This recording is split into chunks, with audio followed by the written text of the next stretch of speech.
сентября, День государственности Республики Саха-Якутия. В этот знаменательный день 1990 года была провозглашена Декларация о государственном суверенитете. Это стало новым этапом для дальнейшего развития республики. В октябре 1991 года в Якутии был учрежден пост президента. Тогда же было изменено название республики на Республика Саха-Якутия, а спустя 1,5 года принята Конституция Республики Саха-Якутия. Благодаря государственности республика приобрела конституционно закрепленный статус и возможность самостоятельного ведения экономической и социальной политики. В эти дни мы отдаем должное выдающимся государственным, общественным и научным деятелям, достойным представителям республики Максиму Амосову, Платону Аюнскому, Исидру Барахову и многим другим. Как и все регионы Российской Федерации, Республика Саха-Якутия имеет свою символику – гимн, герб и флаг. Гимн – это песня, посвященная своей родине, его должен знать и почитать каждый житель республики. Его исполнение сопровождается знаками наивысшего уважения. Торжественные звуки гимна сплачивают народ, вселяют в него чувство гордости за свою родину, вдохновляют его на новые свершения. Гимн Республики Саха-Якутия был написан на языке саха Савва Тарасовым и Михаилом Тимофеевым, был переведен на русский язык Владимиром Федоровым. Музыку написал Кирилл Герасимов. Официально гимн был принят 15 июля 2004 года. Флаг – это святыня. По флагу мы узнаем, какой стране принадлежит гражданин. Транспорт – посольство. Белоснежная полоса на флаге в сочетании с солнцем на фоне голубого неба раскрывает суровую красоту севера, экстремальные условия жизнедеятельности людей, чистоту нравов и помыслов народов севера. Солнце подчеркивает преемственность поколений и дань уважения к традиционным верованиям предков. Якуты считали детьми белого солнца. Зеленый цвет – цвет плодородия, возрождения, символ дружбы и братства. Красный цвет – символ жизненных сил, красоты и верности родной земле, дань памяти поколений. Клепцова Людмила Даниловна, Старостин Михаил Гаврилович и Захарова Аина Петровна. Герб Республики Саха-Якутия представляет собой круг, в центре которого изображен всадник со знаменем на фоне солнечного диска, щита, обрамленного традиционным национальным орнаментом в виде 7 ромбических крестообразных фигур.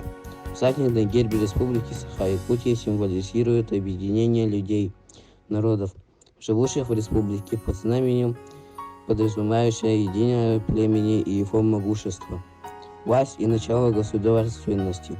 Количество орнаментальных фигур 7 обозначает единство 7 народов нашего края: якутов, русских, эвенков, эвенов, чукчей, долганов, юкагиров.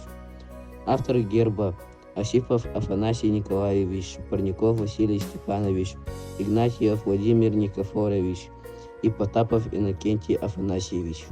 В разные годы президентами Республики Саха-Якутия были Михаил Ефимович Николаев, Вячеслав Анатольевич Штыров, Егор Афанасьевич Борисов. 8 июня 2019 года парламент Ил-Туне утвердил поправки в Конституцию Республики Саха, которыми должность президента переименована в главу Республики Ил-Дархан. С 27 сентября 2018 года главой Республики Саха-Якутия является Алексей Сергеевич Николаев.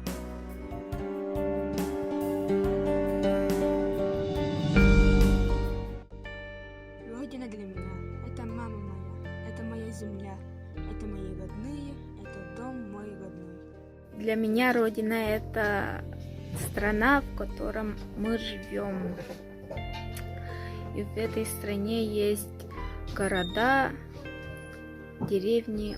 Родина – это то место, куда человек тянется душой и сердцем, куда ему хотелось возвратиться, невзирая на какие преграды и обстоятельства. То место, за которое стоит горой и стремится защитить и сохранить его. Родина – это место, в котором ты родился. Означает родное. Родина – это место, где я родилась, где живет моя семья, мои друзья и родственники. Родина – это частичка моей жизни. Для меня это больше, чем слово. Ты прекрасна, Якутия, край загадок и чудес. Здесь алмазы золотые и густой зеленый лес. Здесь пушистые туманы и искристые снега, белоснежные барханы и в сияниях облака. Здесь стада оленей диких по бескрайней тундре бродят, а в зеленых рощах тихих глухари свой танец водят. Здесь бескрайние просторы голубых и чистых вод. Лена мчит и режет горы, воды к северу несет. А под льдом многовековым тайны недр погребены, и здешним климатом суровым тайны те сохранены. Вдруг появится мерцание, загорится небосвод. Это северосияние водит в небе хоровод. Якутия, ты прекрасна первозданною красой, восхищаюсь тобой страстно, край суровый и простой. Площадь Якутии больше, чем площадь Аргентины, и это при том, что Аргентина 8-е по размерам государство в мире. Мы живем в самом удивительном уголке планеты, там, где от максимальной температуры до минимальной разница в почти в 100 градусов. Якутия обладает значительными запасами сырьевых и энергетических ресурсов. Входит в таежно-тундровую зоогеографическую зону. Природа Якутии очень разнообразна. Это равнины и горы, арктические пустыни и тундры, лесотундра и обширные степи, зеленые луга и водноболотные угодья, хвойная тайга, смешанные леса и березовые рощи, высокогорные ледники и обширные плоскогорья, присущие только Якутии Аласа.